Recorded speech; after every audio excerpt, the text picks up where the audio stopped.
Dude, y'all, it's your boy King Eric the Great, aka Kingdafi Joe, and I just want to give y'all my 2 cents on that young buck situation that's going down with this training. Number one, somebody should just take that nigga phone away. Take his phone away, give him a sky pager or a beeper. Because this is getting ridiculous now. 10 years ago prior, he was busted on the phone crying to 50 Cent about his taxes. And that pretty much, in a lot of people's eyes, snapped his credibility away.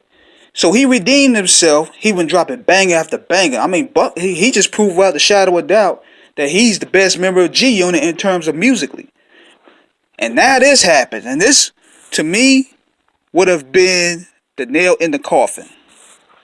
If this was 1998, this would have been the nail in Young Buck's coffin. But luckily, he lives in an era now where we live in microwave news. What's a hot story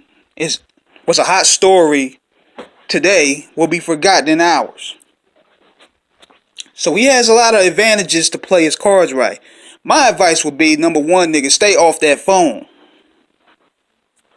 Stay off the phone.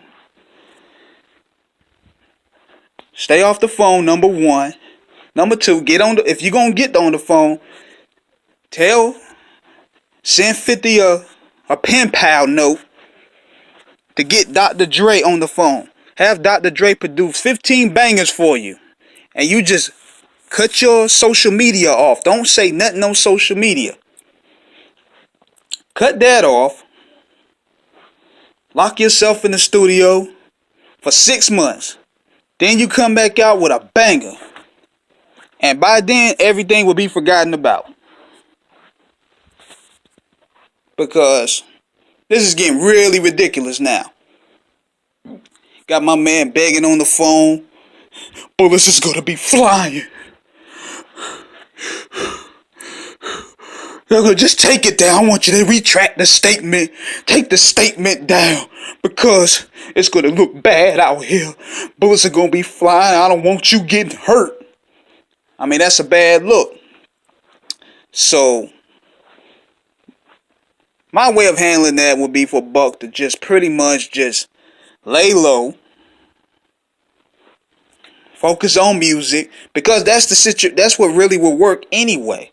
It worked for Rick Ross.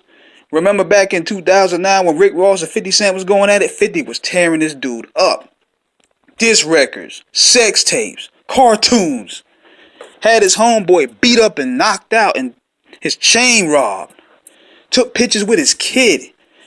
Took his baby mama shopping. Exposed his girl as a call girl. This dude 50 was vile, man. And you would think if this was 1999, Ross's career would have been dead. But see, luckily we live in an era now where a lot of people don't really pay attention to credibility no more. So what Ross did, he just put his head down, focused on his music, and he eventually made people forget he was a CO. He started picking the best producers. He started stepping up his bars. And he reinvented his career. He had a great run. So that's what Young Buck needs to do. Shut down. Reinvent yourself, and it will all be forgotten. This is Kingdafi Joe, aka King Eric the Great, signing off. Peace.